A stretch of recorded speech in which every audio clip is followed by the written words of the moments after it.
Back here at the red carpet with Gervase Peterson, one of my favorite survivors from season 1, baby. That's right, original OG. I started this thing. Yes, you did. And you're right behind me, so you kind of started it too. Exactly. Yeah. I know nobody else out there will understand what it's like to see the difference between how the game was played season 1, season 2 versus now.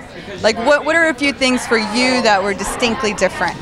The players. Honestly, the game is the same. The players are...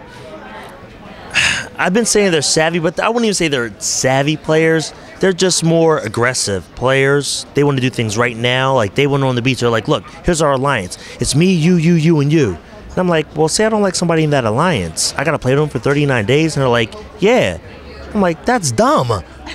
Because our alliance is going to break up because we don't trust somebody already. So I'm like, I'm not doing it. But you went along with it, or did you say no? I told him I'm shutting this down. I'm not talking strategy or alliance until we lose our first challenge because I got to have to know people. So until I talk to everybody here on this beach for 2 hours a piece, I'm not making an alliance with anybody. Do you know that Colby did that in Heroes and Villains, and he ended up getting left out of the alliance? Mm-hmm. So that was a real risk for you, not to just jump on board and ride the wave till you figured out what you really wanted to do.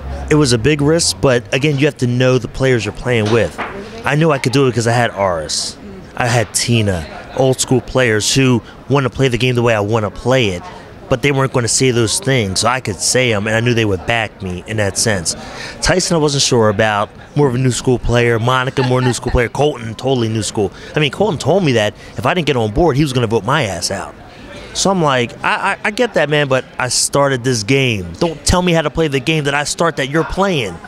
And it's not going to happen. No, I'm not hearing that. No, I love that you broke it down for Colton. I'm not trying to hear that. So it was a risk, but it was a risk worth taking. And it worked out for me because we didn't lose the first 9 days on that beach. You guys kicked butt. You really did. And I have to say, when you started jumping up and down and screaming at the other tribe after that one win, I was like, Gervase, shut it down, Gervase, because I wanted you to stick around for a long time. I had no idea you were going to get all the way to the end. Yeah. That was raw emotion, you know, because I thought I did lose that challenge for my squad. You know, we lost because of me. And then the win, I'm like, oh, snap. Y'all suck. Y'all really do suck. Don't let this fool you. We'll be here all day. Do you feel any guilt at all for getting your niece, right? Do you feel any guilt for that? No, because it wasn't my fault. You know, I know it looked like that on TV, but it did. But if people paid attention, day one on the beach, when we did that first vote, Marissa had votes for her. It was Laura B that got voted out, but Sierra and Katie voted for her.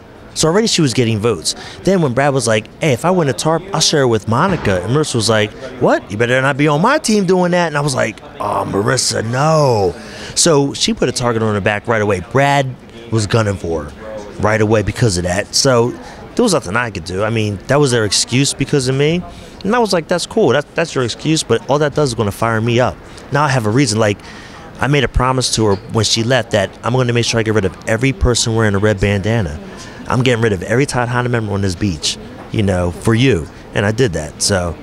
It was really tough to watch at the end, you not getting a single vote. Yeah. Is there anything you think you could have done differently that maybe would have changed somebody's mind? Because I thought for sure it was going to be closer than that. You know, it's one of those things you think about, but honestly, no. When I got rid of ours, it was like throwing a grenade at ours, but the shrapnel from that grenade took out Vetus, Tina, and Katie too. So half the jury already hates me.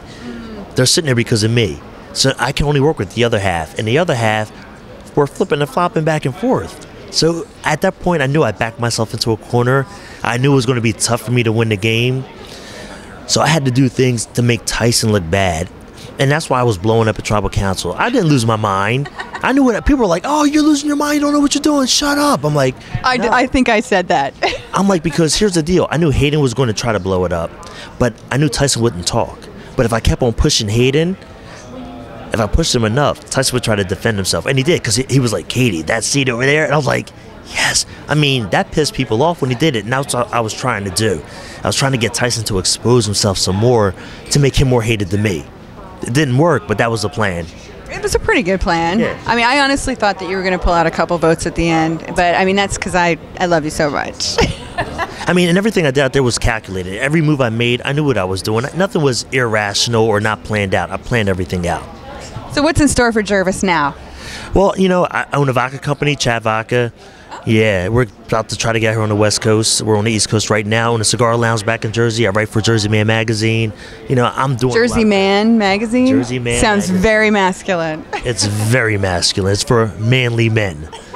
So I'm doing a lot of things, big things, and you know, I got a lot of things planned out here in LA while I'm here. I want to take a couple meetings, work a couple things out. Cool. Well, you need to come by AfterBuzz Studios and work it out with us. I would like to also go out with you. Well, we'll have to ask my husband. I don't think he'll mind. I don't think he will either. Yeah.